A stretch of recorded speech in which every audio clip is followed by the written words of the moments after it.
Good morning, everyone. Again, this is Maribohok,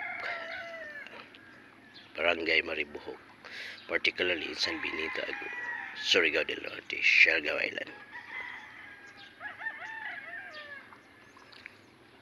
Nung kasagsagan ho ng udit na salanta po itong lugar na ito, kung makita nyo itong dagat, puro po ito bahay, pero nung dumating udit, lahat po ay naubos. Ito na ho yung pangyayari ngayon, mga 2 taon na ganito ho ang sitwasyon ng Maribohok.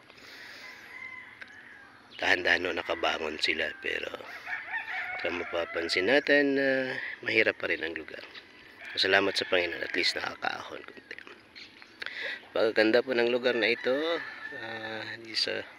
marami po silang island, beaches, so iba pang mga tourist spots.